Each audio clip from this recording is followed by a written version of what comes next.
I've never heard that before. So we are here today with Rachel Zingone, who is a clinical herbalist now in Asheville, but she used to be here in Durham, and we got to know each other really well when she was here. And over the years, I've learned so much from Rachel about how to eat the things your body needs and also just how to heal the gut. I think this is relevant for literally every single patient that we meet. I have yet to really meet a patient that has a perfect gut or their entire lifespan has a perfect gut. You know, all sorts of things affect our gut health, including stress, which Rachel's going to get into. So I'm really excited to have her with us today. And I thank you so much for your time, Rachel, and feel free to take it away. All right. Hello, everyone. Welcome. So I'm Rachel, and I am a clinical herbalist and a medical hypnotist. And I am now in Asheville, not in the Triangle area, but I do all of my sessions remotely at this time. So I am available if it's a good idea for you to see me. And I also have a full apothecary, so I make custom tinctures and teas for people. And let's see. So if you have any questions, feel free to put them in the chat.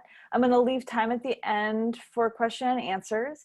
And this is going to be like a general overview on herbal medicine for gut health. I mean, it was interesting doing this because I was like, there's so much I want to say. So it's very much just like a little dip your toes in. I'm not going to go over specific gut issues, disorders, but at the end, if you have questions about specific disorders, we can address those. All right, so let's see. I think can everyone see my screen? See the slideshow? I guess just say if you can't. But I've never done this before with the slideshow. And I just also wanted to say, so a lot of people don't know what it means to be a clinical herbalist. And basically what I do is I work with people, and I work with herbal protocols as alternatives to pharmaceuticals, and also I work a lot with lifestyle and with diet. That's a big part of what I also help people with, is to learn other things to do to integrate into your life that are going to be healthy and helpful. And the digestive system is probably my favorite system, along with the nervous system, and they are very much linked. So that's a lot of what I'm going to talk about today. So let's see here. So all disease begins in the gut. This is a quote that you've probably all heard before by Hippocrates. And basically, if your gut is not healthy, then you're going to feel that in the rest of your body. So if there's problems in other parts of your body, looking at the gut, even if you're not necessarily having like gut problems, is going to be really important. So today we're going to cover the mental and physical, how mental and physical health are interdependent with the gut. We're also going to talk about the importance of the liver, which is really big in, from an herbalist perspective. And we're going to identify foods, herbs, and practices for promoting healthy digestion. And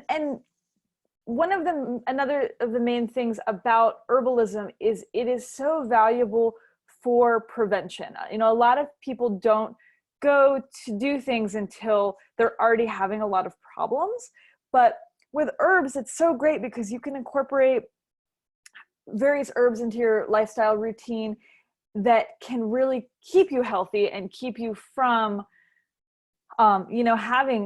having digestive problems, having other problems, by just integrating that as a regular part of, your lifestyle. So a lot of people take vitamins and minerals and, like a multivitamin, but herbs are also really valuable in that same approach. So I can't stress the importance of prevention enough. So we're going to start today by talking about the gut-brain connection. Whole body healing starts with the gut, and we have a little picture of some chamomile tea here. So you may have heard of the enteric nervous system. It's also called the gut brain or the second brain. And it is composed of millions of neurons within the gastrointestinal mucosa that connects with our brain. And the vagus nerve is a really integral part of that. And the enteric nervous system controls motility. So that is the movement of food through and out of the body. So motility starting in the mouth, coming out of the anus. It controls blood flow. So blood from the stomach moves back through the venous system and then to the liver. The enteric nervous system controls nutritional absorption. And that is basically the body's ability to intake nutrients to the cells and across the tissues and the organs. And it controls inflammatory processes, which are required in the body's process of healing. But chronic inflammation is when illness starts to happen. So inflammation is not inherently bad. It's really helpful until it gets out of control. And then that's when we really, have a problem. So up to 95% of the serotonin in the body is produced in the gut, as well as 50% of our dopamine. And both of these influence mood and GI motility. So you can see just with that statistic how much the nervous system and the digestive system go hand in hand. So if you're having issues with your digestion, then that can affect how these neurotransmitters are produced. And then, and vice versa. If you're having mental health issues, that can affect the gut. So it's kind of like the chicken or the egg, or it's just a cycle. They're both very interconnected. So one of the greatest effects on our digestion is stress, and particularly prolonged stress, because of that nervous system involvement with digestion, because of the enteric nervous system.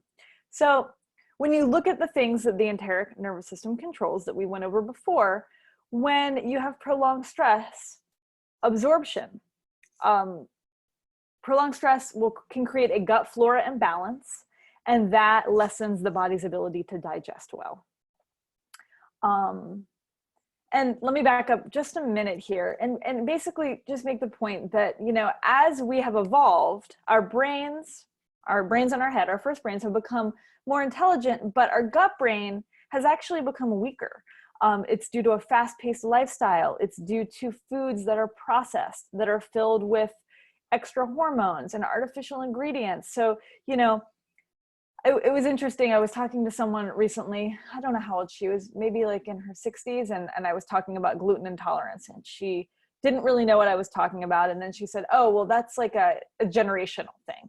That's what like younger people are talking about. And she kind of said it in this like skeptical way. It's almost like, well, in my day, we didn't have that problem. And it's like, well, yeah, I mean, this has gotten to be more of a problem because, our lifestyle has really changed so much in the past, 50, 60, 70, 80 years, where with technology and with the pace of life and just with, the way that things are processed more, that kind of began in the 50s and just went full speed ahead. So it's not that this is like a trend in the sense that it's not real. It's that this is a trend in the sense that we have gotten to this place. We're almost like, our guts are almost like de-evolving. So, I think it can be confusing sometimes when it's like, why is this a problem now? Other people didn't used to have this problem. And it has a lot to do with just where we are in our, societal global development. Has a lot to do with the development, really. So anyway, just wanted to mention that. And so going back to the effects of prolonged stress, how it affects absorption. Blood flow. So blood moves, when you're stressed, blood moves from the organs where it should be concentrated for proper function to the peripheral muscles. And that's when we go into fight or flight mode. So in this state, there's a lack of blood flow and then a lack of function. So if you think about it, you know, if your liver and your stomach and all your important organs don't have enough blood flow and all that blood is like going out of your body, then all those organs' function is going to be decreased. So stress affects blood flow. And let's see, what else do we have here? Motility. So when you are stressed, that will affect your transit time. So that means, you know, you're either having diarrhea where the food is going through you too quickly and you're not able to absorb all the nutrients, or if it slows down, you know, then that results in constipation, and then that results in more toxins in your body. So, you know, this can really depend on a person's constitution. Some people are more prone to diarrhea. Some people are more prone to constipation, depending on, you know, your unique body. But basically, both of those things have their own,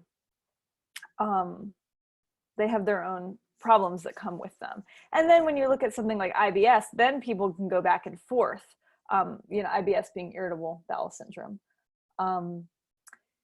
So when we're stressed, our motility becomes compromised. And then, as you may have heard before, stress leads to inflammation. And inflammation in the gut is basically an excessive growth of pro-inflammatory bacteria. And it's really amazing that all it takes is stress to do that. You know, it doesn't even have to be something that's so greatly stressful. It's very easy for our gut flora to become imbalanced. And, you know, as we age, our bodies are less resilient, and so this imbalance can happen really easily.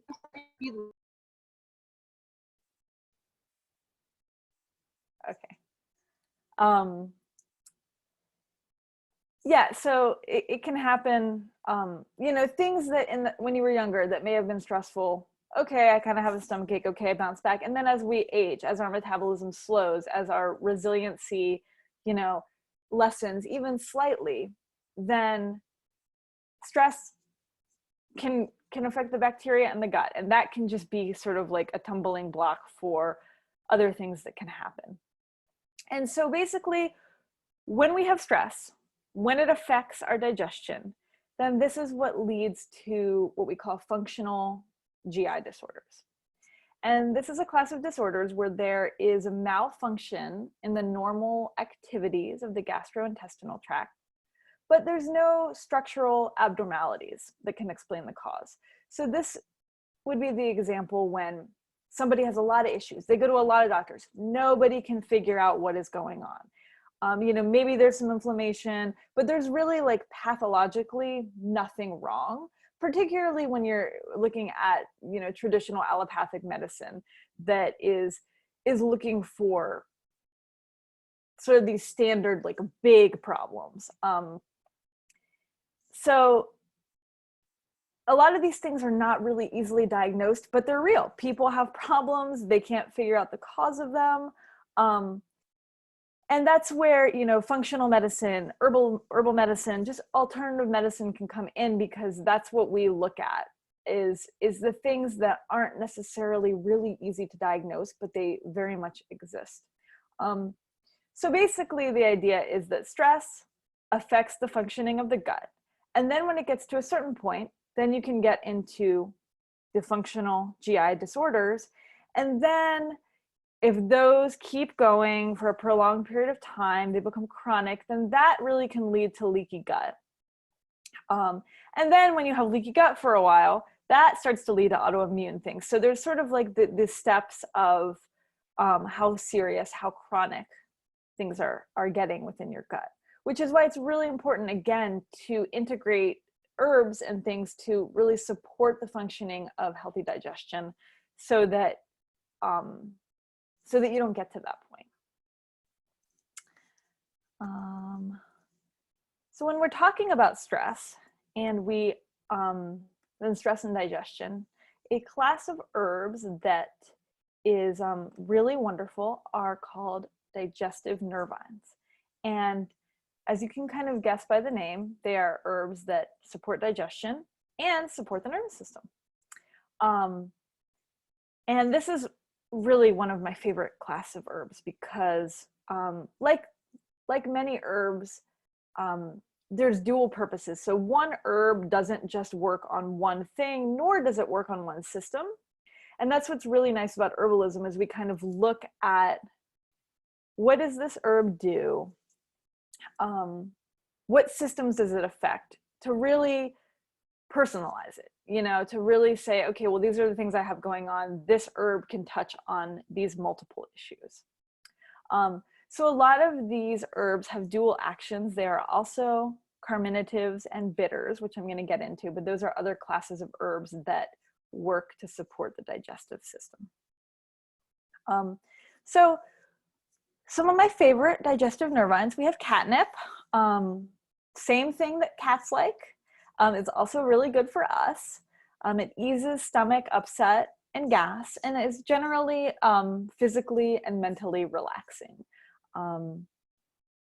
So it's related to the mint family. It's got a kind of minty flavor, but not as strong as regular mint. It's quite pleasant, and it's really just, you know, it's soothing, and it soothes your nerves, but specifically works on the enteric nervous system, soothing, you know, the gut in terms of just calming it. We have chamomile. That's one that everyone's pretty familiar with. That's really great because it's an anti-inflammatory, reduces digestive inflammation. It's really nice to use on an empty stomach between meals for chronic digestive issues. And it cools liver heat, which we will get into in a little bit about the liver. But chamomile is great. We have lemon balm that particularly calms digestive spasms. So that's kind of like if you just are feeling your gut kind of like, you know, spasming, basically, like a sensation of either pain or discomfort that kind of comes and goes intermittently. And it also helps to relieve anxiety and depression. And then there's lavender, which is for digestive dysfunction, particularly associated with depression.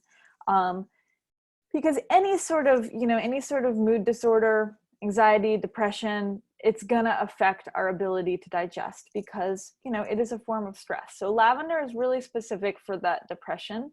In that case, I like to combine lavender and lemon balm. I also really like catnip and lemon balm. You know, so if you're someone that has a nervous stomach, or maybe you just have a nervous stomach, you know, in certain situations, these are really nice herbs to get to know. They're great as tea. Lemon balm, the tincture is a little more sedating. And so I recommend all of these as tea in particular. Lemon balm can also be, if you steep it too long, it can be overly astringent and drying. Which if you have a dry constitution, meaning like maybe you have dry skin, dry hair, you're prone to constipation, you want to be careful of herbs that are drying. And lemon balm also lowers thyroid. So if you are hypothyroid, this is not an herb that you really want to be taking.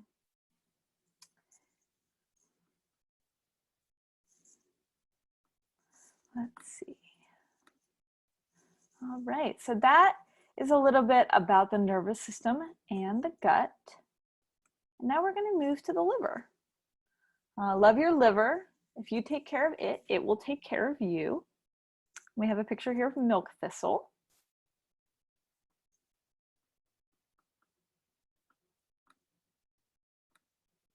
All right, so the liver. We herbalists love the liver. I feel like there's this thing with all herbalists, it's just like, look to the liver, you know, support the liver. This is something that basically every client I have, I'm like, let's support the liver because it is the largest organ after the skin. And it has a multitude of functions. It controls a lot of metabolic activity. It is responsible for bile formation, detoxification, production of blood clotting factors, and it has an effect on immune functions. And the liver is really amazing because it has the capacity to regenerate. However, if the pathology that affects the liver is affecting the ability to generate new cells, then the liver cannot regenerate.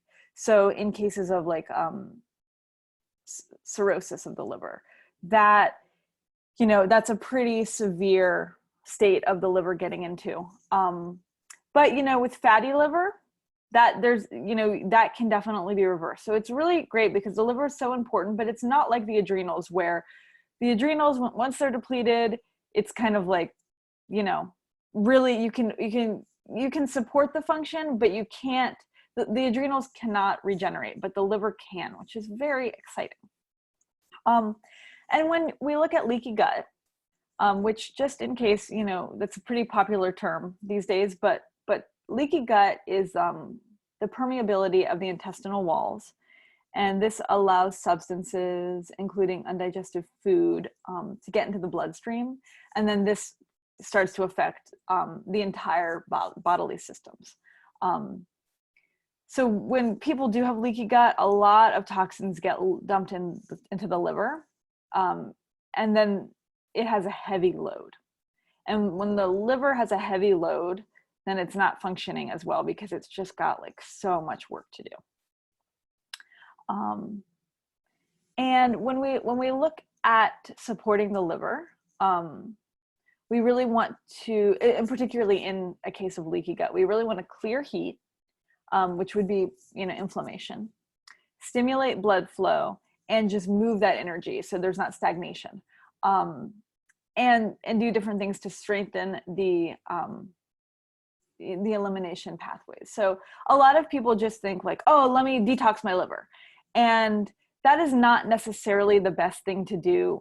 First off, a heavy detox purge can actually just be too much for the body when there's a lot going on. So we really want to use herbs and food to gently help support the functions, which it will result in better detoxification. But aggressively detoxifying the liver as a first step is not really a great idea because it's just too much. So liver congestion, which is, again, it's the heavy load on the liver. The liver has too much work to do. That is the basic condition for a lot of underlying more serious pathologies. You know, and it can be difficult to separate from other causes of like general malaise, you know, like such as adrenal fatigue. So one way of sort of diagnosing liver problems is to go down a checklist. And if there's a significant number of signs and symptoms, you can treat the liver. But I think that it's good to support the liver anyway. That's just going to be good for everybody. So one of the herbs, which I'll get into a little bit more, that is my favorite is dandelion, particularly dandelion root. It's just kind of like, that's going to be pretty good for everybody. It's just going to help support that liver function. So I'll just run through these. This is kind of lengthy, but signs and symptoms of liver congestion. And these are coming from Christopher Headley, who is a British herbalist.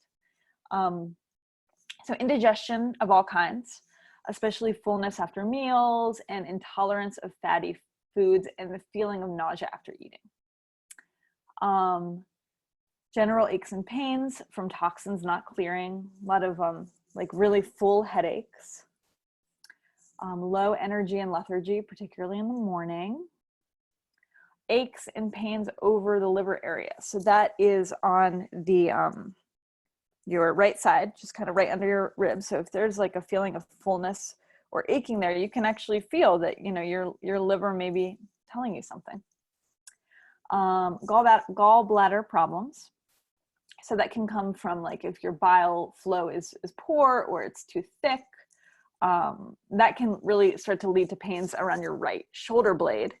And tenderness if you're palpating the gallbladder.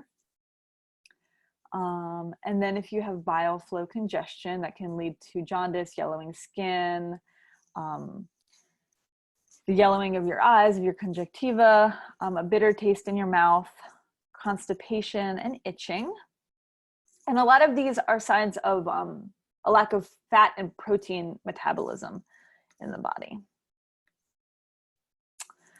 So blood protein imbalance, that's leading to water retention, venous return blockage. So that's like hemorrhoids, pelvic congestion, a heavy menstrual flow. So things that, you know, people might not even associate with the liver can really be pointing back to that liver just has too much. It's just not functioning well. Heat accumulation leading to hot skin and rashes, and going down to the bottom, along with that, chronic skin issues such as cirrhosis, eczema, dandruff. Lack of joy, irritability, and quick anger. So our organs have different emotions associated with them, and the liver is associated with anger.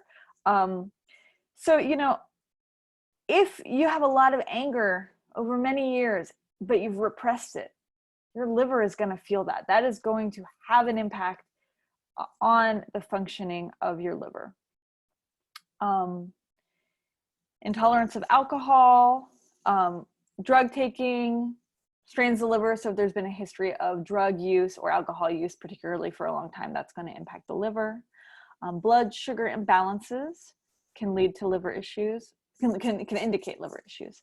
And then just allergies, food sensitivities can arise from liver congestion. So a lot of these things you could look at and you might say, oh, I didn't really realize that might have to do with my liver. Because, you know, when we think about digestion, when we talk about digestion, we kind of think stomach, intestines, you know, colon. But, you know, I don't know how much people really think about the liver because it's not directly involved in our processing of food. I mean, it is, but when we think about, you know, it's not, the food is not going through the liver. So people maybe don't think about the liver in the way that they think about the other organs, because the food isn't going through it per se, but it's really quite important.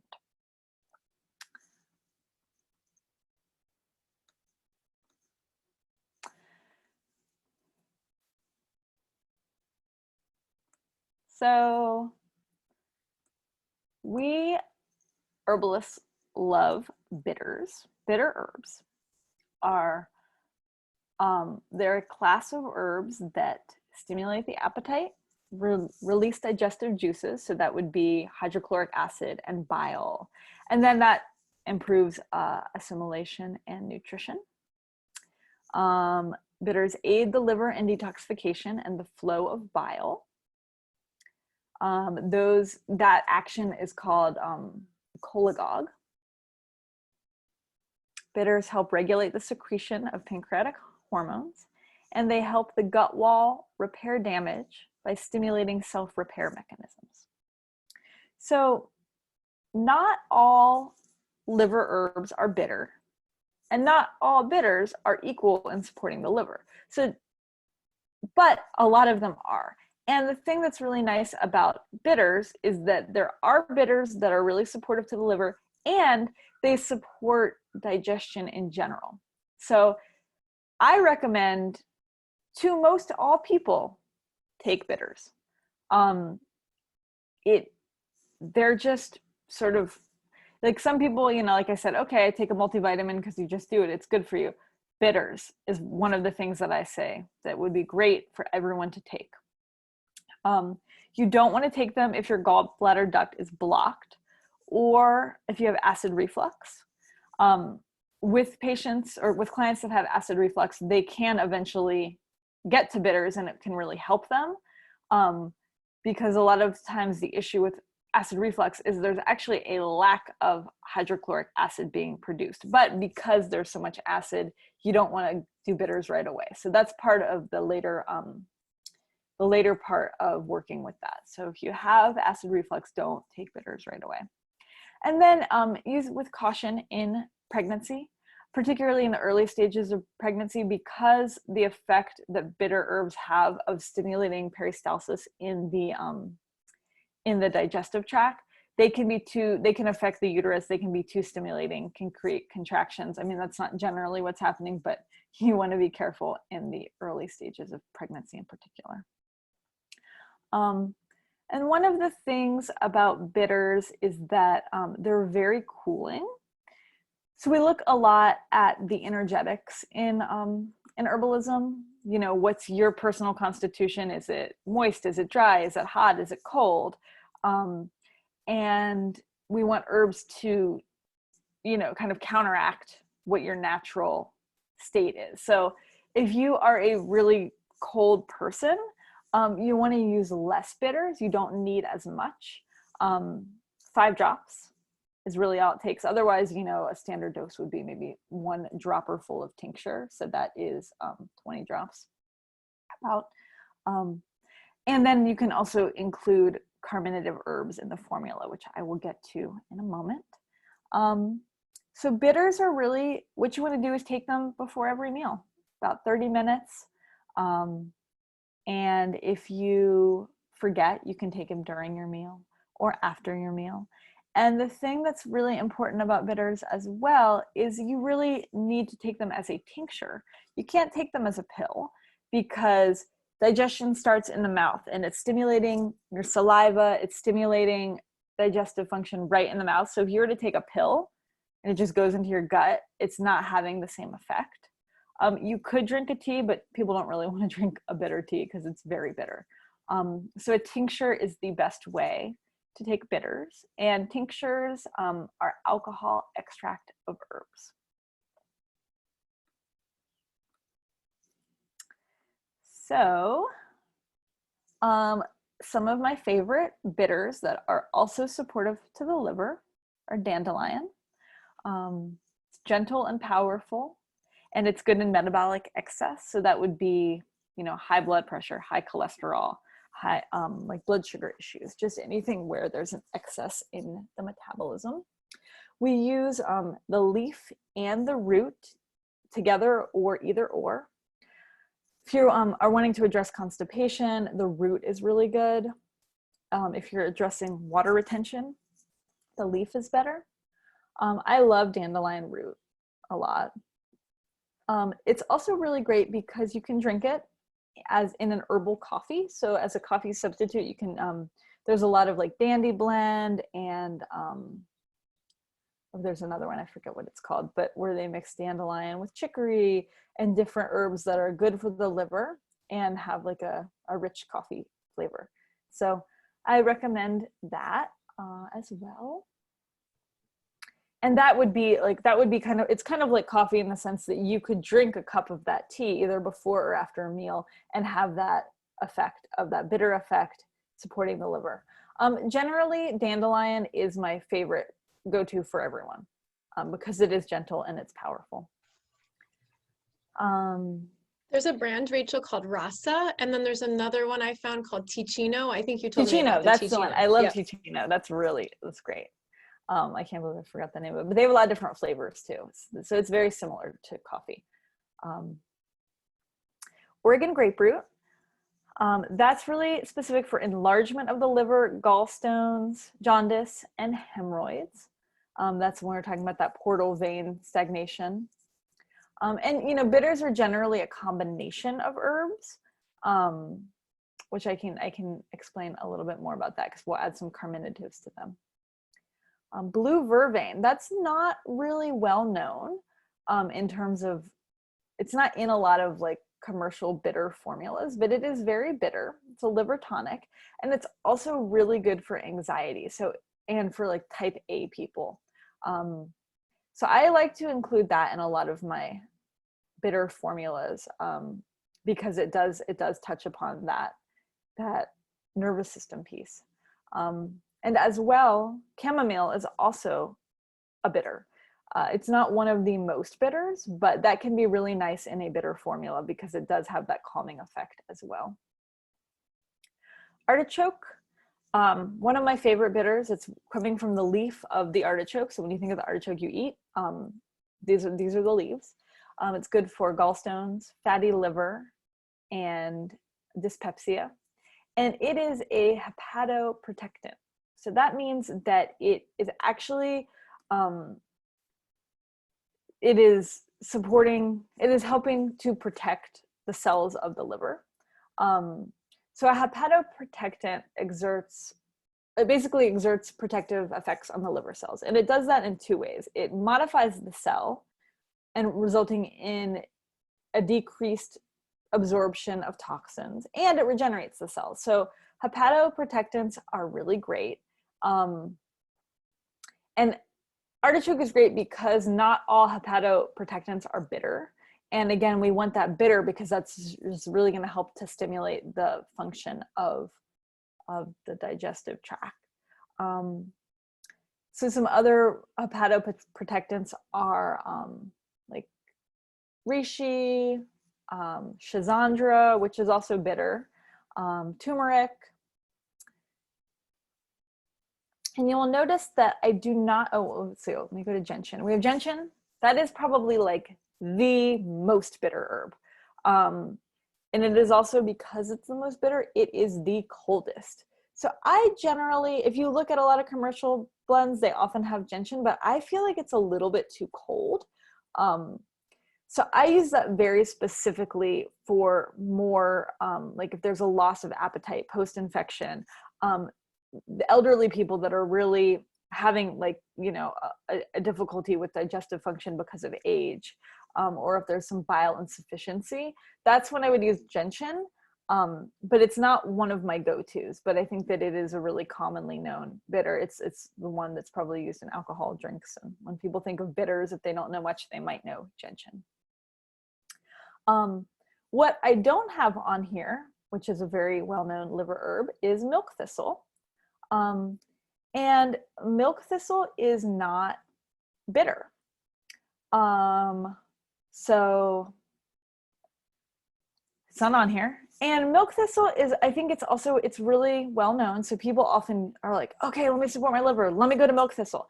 That is not really something that I do because I want to do multiple actions. I want to say, let's support the liver and support the function of the gut.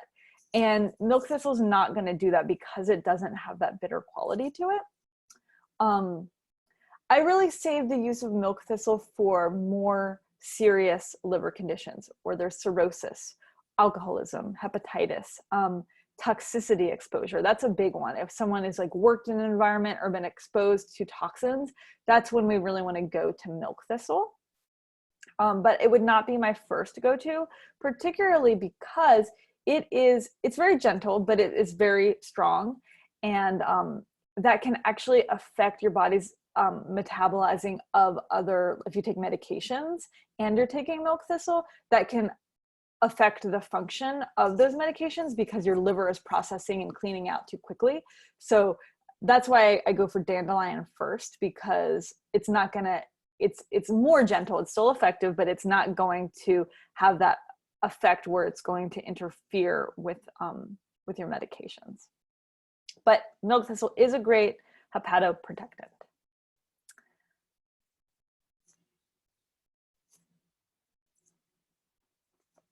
Let's see. Okay, I'm gonna have to, I know I'm talking so fast, I have a lot of information here and we're getting on through time. Okay, so goodbye, gas and bloating. Everybody loves that, getting rid of it. We have a picture of fennel here. And carminatives are a class of herbs that help to, it helps to relieve gas and cramping in the bowel. And it's a generally smooth muscle antispasmodic. So they are really great to add to bitter formulas so that you have this full picture of helping digestion in multiple ways. When we looked at those the digestive nervines, chamomile is a carminative. All of those nervous system ones, they're also carminative. And basically anything that has high volatile oil, so like oregano, thyme, basil, basic things, those are carminative herbs. Most people aren't wanting to make tea out of them. So some popular ones that you probably know: cardamom, ginger, fennel, dill, peppermint. You can kind of just pick what you like in terms of your of flavor. Ginger is more warming, peppermint's more cooling, dill for fatty liver. Cardamom is really nice. It's one of my favorites. It's really just, you've got gas and bloating, cardamom's gonna just make you feel a lot better. And it alleviates adrenal stress from caffeine, so it's really nice to add to coffee. I'm kind of curious because we didn't really get into this, but fennel and chamomile are considered to be high FODMAP. And I was wondering what you thought about that, Kate, because it's like we think about, okay, I have gas, I have bloating, let me take these things, but then those are considered high FODMAP, but we're not eating them. So I've tended to stay away from them when I'm recommending a low FODMAP diet. But what do you have anything to say about that? Yeah, the only thing I would add is there are times when we need low FODMAP diet or sometimes low histamine, but that is not a good long-term way to treat the problem, right? So some people get so stuck on low FODMAP because it makes them feel better, but the truth is if you feel better with it, it's just a sign that there's something deeper going on. We need to hurry up and figure it out because we don't want you to stay on low FODMAP too long because then you lose all the good prebiotics in your food, which I can talk about prebiotics at the end if we have a second. Great. So, yeah. All right. So, poor digestion. Foods that squelch digestive fire are cooling. So that cooling and dampening. So basically that's raw foods, soy, fruit, juice. And then those are all cooling, and then dampening are all of those as well, plus flour, sugar, processed foods. So a lot of people think like, oh, I want to have good digestion. I want to be good to myself. I'm going to eat a salad. If your gut is not functioning, if your digestive fire is not flaming and you don't have super good digestion, you don't want to eat a salad because it's too hard to digest. It's cold. It's your gut has to do a lot of work. So we really, want more nourishing foods that are cooked. They're still nutritive, but it's going to be a lot easier to break down. So you're going to actually get more nutrition from it. Whereas a salad is just, if your gut is compromised and just in its function, it's just too much it's too hard to digest. And so when your digestive fire is squelched, so that's basically the function, that results in sluggish digestion, poor assimilation, causing stagnation and swamp-like breeding ground for yeast and bacteria. And then that festers, it leads to heat and inflammation, and then that leads to all of these problems, which lead to leaky gut. So things that you want to avoid: gluten, cow dairy, refined sugar, alcohol, and soy. In general, I think that for everyone, those in moderation is key.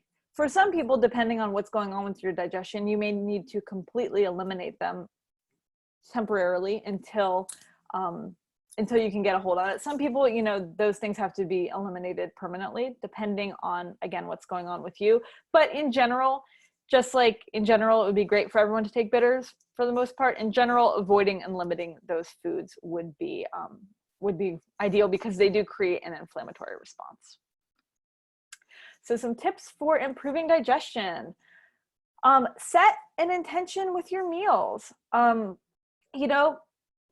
Sitting over a meal and praying is really not something that a lot of people do anymore. And, it's just being grateful that you have that food, taking 15 seconds to say, thank you for this food. The intention is for it to nourish my body. That, again, that's slowing you down, and that is affecting your nervous system. It's affecting your digestion.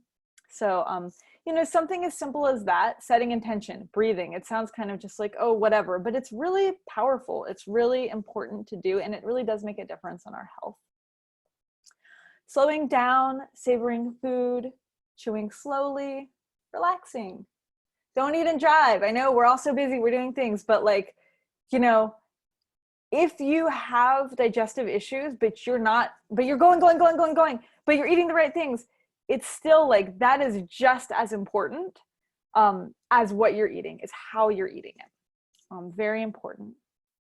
Taking bitters 10 to 20 minutes before every meal. And then if you forget, you can take them while you're eating. Don't eat and drink together. This dilutes digestive juices. So ideally drink no less than 30 minutes before a meal and wait for an hour afterwards. because if you think about all your digestive, your acid and your bile, and then if you're putting water in there, it's just diluting it. So it's really not, it's not able to work as well. Eat lacto-fermented foods with each meal. Generally these are good. You want to use them slowly and then gradually increase.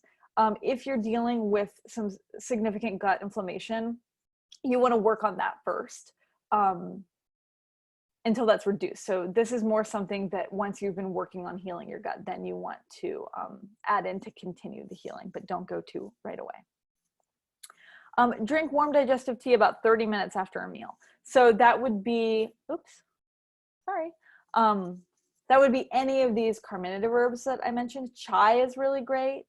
Fennel, cumin, and coriander is an Ayurvedic tea blend that's really wonderful. Cardamom, but just having a digestive tea can be really nice. And then eating fruit separate from other foods, especially protein, because that can create fermentation in the gut that we don't want. So what should you eat? Things that are really great to incorporate in your diet. Bone broth. It provides amino acids and minerals that heal the gut. Raw and cultured dairy like yogurt and kefir. Fermented veggies.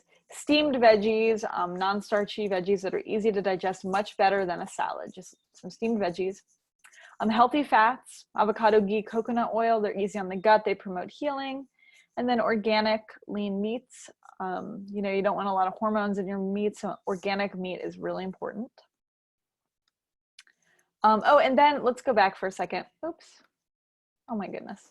Hold on. Okay, so yeah, this is where I thought I had something in here about prebiotics, but Kate, do you want to mention prebiotics?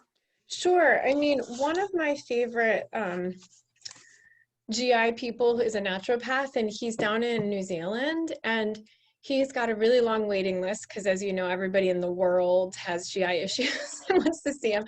But one of his things, because he's done so much research on prebiotics, is we have to very slowly add them back into our diet. And I mean, like everybody, like even people that are having issues with FODMAPs, we have to figure out a way to slowly get prebiotics back in. Sometimes we have to treat things first. But his kind of spiel is, can you get 30 to 40 different prebiotic rich foods each week?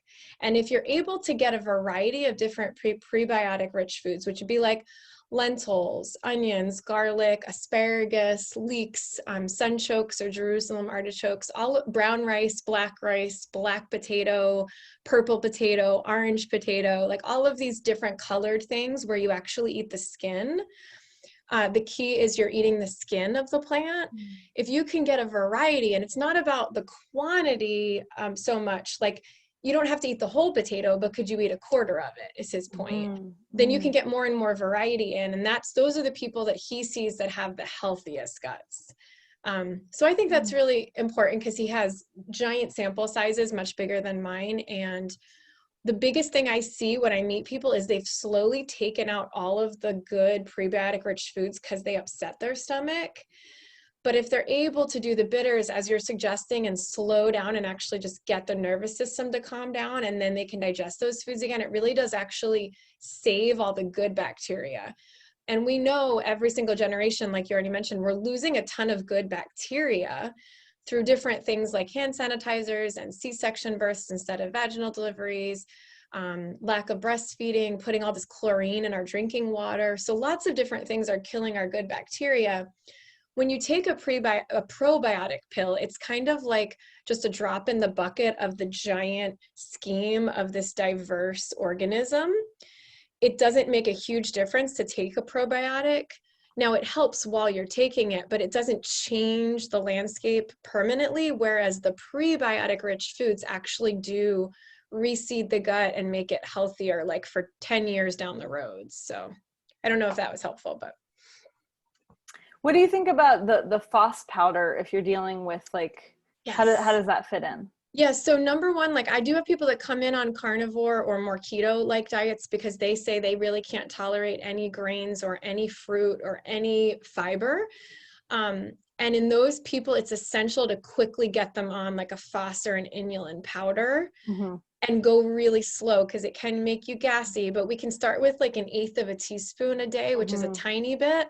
I also really like using lactulose, which is a prescription in the US. It's kind of silly that it's a prescription. But personally, that's helped me a lot to like get some of my good bacteria back. And I think it can't be kind of stressed enough that most of the time, if you go into an urgent care and you get an antibiotic, you probably don't need it. So that's one of the really important like pieces of education is sometimes I ask people at their first visit here, how many times have you had to take an antibiotic, sorry, in the last 5 years? And they're like, oh no, only, like someone yesterday said, oh, only 5 or 6 times. And in my opinion, just having worked in infectious disease in the hospital, you know, antibiotics are meant for like once or twice in a lifetime to really save your life. But unfortunately, a lot of times we're treated for a viral illness with an antibiotic, which is not appropriate, you know. So avoiding antibiotics would really help us. Yeah, definitely. So I know we're getting low on time, so I'm just going to go through these and then we can see if there's questions. So I have a little functional medicine approach to bowel disease, which I was going to talk about, but we can come back to that if you guys want to stay and talk about it. And basically, you cannot separate your gut health from the rest of your physical and mental health. And that's my information. So if anyone has any questions, feel free to, you know, ask. Check the chats. There's one in the chat, Rachel, about, oh, I just closed it, hold on, about tea bags. And so I wanted to say my 2 cents is, Stephanie said, does the traditional medicinals tea bags of the dandelion root tea work as good? And so I think she's comparing it to like, if you were to give her dandelion root. My opinion, based on having had a child that was really sensitive to corn, is that they spray tea bags with a lot of anti-mold agents, including corn-based products that are treated with glyphosates and pesticides. So be really careful when you buy tea. I would have to check that brand, but if you buy tea that's already in a tea bag, just know that that tea bag might have been treated with pesticides. What do you think, Rachel? Yeah, so traditional medicinals is a great brand. I would think like, I don't like to drink tea out of bags for that reason that Kate said, but traditional medicinals I feel like is okay. It may or may not be, but they're very good. They have very good quality herbs. So it's a really great question because if you take one tea bag, it's not going to be as strong as if you were to do loose tea. So with the dandelion, you know, I would maybe do 2 tea bags and you really want to let it steep for like a good 10 to 15 minutes covered to really get those benefits. Dandelion in particular is one of the herbs that because it's a root, we want to decoct it instead of infuse it. So a decoction means that you're actually like simmering it on a boil instead of just pouring hot water on it. You're actually cooking it for a while because that's really going to help to get everything you want out of it. Now in the tea bag, it's very fine. So it's a lot easier for it to come out with just a steeping. So basically my answer is that a loose tea is probably better, but for convenience, for, you know, etc., I think that is fine. If that's, you know, the ticino is also in a tea bag. But just make sure that you steep it for a long time. And, you know, you could do 2 tea bags and it makes it a little stronger. You can add some, you know, non-dairy milk or whatever, or dairy milk, which is what I do. I like raw milk, but anyway, yeah. Oh, I can't hear you. If you have any other questions, feel free to put them in the chat. I had one more note. Let's see, how are we on time? So yeah, we have, oh no, my watch is slow. It's 1 o'clock. I just wanted to comment, since it's all women on here, you know, that I do see a lot of women coming in on more keto type diets where they're eating like very, very, very low amount of carbs, like less than 20 grams of carbs, which would be like half a banana in the whole day. No grains, no fruit. no lentils, nothing like that. So my concern is that during different times of our cycles, if you still have a period, you need more carbs. So this is why sometimes men feel better on keto and women don't. It doesn't mean that we have to eat the like American diet of 300 grams of carbs. Most of those are processed. A lot of that is sugar and corn syrup. That's not what I'm recommending. But I think there's a happy medium, like somewhere in the middle where we eat maybe 100 to 150 grams. If you're not sure how much you're eating, you can always write down what you're eating and send it to us. But I'm really concerned, and there's a lot of research to back up what I'm saying. I think last time I looked, there were 45,000 research studies on the Mediterranean diet being the best. There's not that many on keto being the best, and there certainly are no studies saying that keto is the best for women. So I like to do things that are more research-based, as you guys know. So little caution, but I think sometimes if people feel better initially on keto and then they start to feel worse, then that's like a good opportunity to address blood sugar, to address liver healing, gut healing, adrenals, everything that you mentioned. So it's like a key that there was something going on, but it's not a great long-term solution, kind of like the FODMAP thing. So. All right. Well, that was just the tip of the iceberg, and I feel like I feel like I was racing through it. So I know it was kind of a lot of information. If y'all have any questions about herbs, feel free to send me an email, or if you have any questions about this presentation afterwards. And I think that, Kate is going to put it somewhere so you can rewatch it. But yes, I love the digestion. Yeah, I love how you pointed out too that it's connected to everything. And I think the one time a couple years ago when we did this talk, Rachel, you said something that stuck with me. You said, if you come to me for a consult and you tell me you're eating your meals while driving your car, I might say I'd rather you didn't eat. And I was like, that's really telling, right? Like we're not going to digest it, and that I'm guilty of that. So I appreciate you reminding us. So yeah. Well, we learned a lot. Stephanie had to drop off, but she said thank you. She learned a lot. Yes, thank you. Yeah, thanks for coming. I will post I would like to learn. No, I go have ahead, a quick Jakia. question, if we still have Sure, time. yeah, of course. Rachel said that when we eat, we should not drink water while we are eating.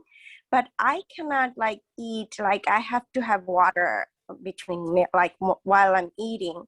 So what is the alternative, or what do you say about that? Yeah, I would say, just take small sips. If you need to have water, take it, but don't drink a ton. And it's definitely better to have warm water or room temperature water than iced water. Because, that cold, it's like we don't want to put cold in for digestion. So I get that. And some people just have to do it. So just take sips, room temperature water. And, if you just need something and it doesn't have to be water, have a carminative tea that's cooled enough that you can sip it. But then that would also be great if you don't feel like you need water specifically, but you just need some liquid. That's also another alternative. And the other thing I'd say to that, Jakia, is remember that getting enough fiber in your diet and drinking enough water between meals, like an hour or two after the meal, is really important. So if you sit down to eat and realize you haven't drank water in the last 3 hours, yes, you're going to be super thirsty. So you got to try to get it in before. And another thing that I think people don't realize, one of the most common misconceptions is that people think that tea counts as water because it's made with water. So they think, okay, well, if I'm trying to drink, 8 glasses of water a day, well, I had 3 cups of tea, so that counts towards it. It doesn't, because even though tea is made with water, you are changing it. It's no longer H2O when you put herbs in it. So, drinking enough is super, super important. Drinking enough water and drinking the teas, but teas do not count for your amount of water. And a lot of people are surprised to hear that. And sadly, your coffee doesn't either. Right. Yeah. So I always start the morning with before I drink anything, I drink a cup or 2 of water. to just, okay, let's flush through, and then it's already like the day started and I've already got 2 cups of water in, or a cup of water in, and just, you know, really doing that as soon as I get out of bed, so you can already start to hydrate after a night of no hydration. So that's a good way that I find to just start the day off right. And I mean, I have a water glass with me wherever I am, or I encourage people that whatever works for you, whether it's a water bottle or one of those cups with a straw, but like you should have water with you all the time. And not like a plastic bottle that's just like a disposable one, because that's going to have a lot of like xenoestrogens and all those plastics. So you don't want that. But if you're not already in the habit of having water with you, I highly, highly encourage you to do so, because then it just becomes part of your, it's like breathing. Okay, I'm breathing, I'm drinking water. You know, like wherever I go, I have water with me. Because hydration also, I mean, I didn't really mention that, but particularly if you're dry, but in general, like water, you know, like some people say, I'm so constipated, I'm constipated. And then it's just like, oh, I drink enough water, I'm not constipated anymore. You know, it's like, it can really make a huge difference. So it doesn't have to do with digestion so much, but it has a lot to do with just the holistic body wellness. And it does affect, you know, if your gut doesn't have enough, if your bowel doesn't have enough moisture, you're not going to be able to poop because it's just going to be too dry. So, yeah. And then I guess I could leave everybody just with the idea that testing your stool once a year would be really helpful. We have these new kits we've been using. Unfortunately, it takes about 5 weeks to get the results back, but they're great because you only have to collect 1 stool sample, not 3. The old ones were 3. And it's not a culture, it's actually an RNA imprint of your stool. So it tells me the RNA and the DNA of the bacteria that was in your stool before you sent it to the lab. So nothing has to like survive to get to the lab, whereas in the past we had to freeze it and make sure it didn't, and all this stuff. So this is really, really accurate and specific testing just to see like what good bacteria do we have, what bad, what good viruses, what bad viruses, what good yeast, what bad yeast. And I think even people that think they're healthy should do this testing once a year, because we know that the imbalance of the gut can lead to hypertension and diabetes and all these other things. So it's a great kind of wellness thing to do, and especially obviously if you're having digestive issues. So yeah, it's not necessarily our fault, right? That so much of our gut flora has been disrupted, not just by our pace of life, but by the toxins we're exposed to and all the hand sanitizer and everything. Yeah. So we do the best we can. Well, thank you so much, Rachel. Yeah. Someone else had to pop off and they said thank you. I really appreciate your time today. And please email Rachel if you have any questions. I'll post this on our YouTube and I will send you the link, Rachel, so you can send it to your clients. Okay, great. Too. Thank you.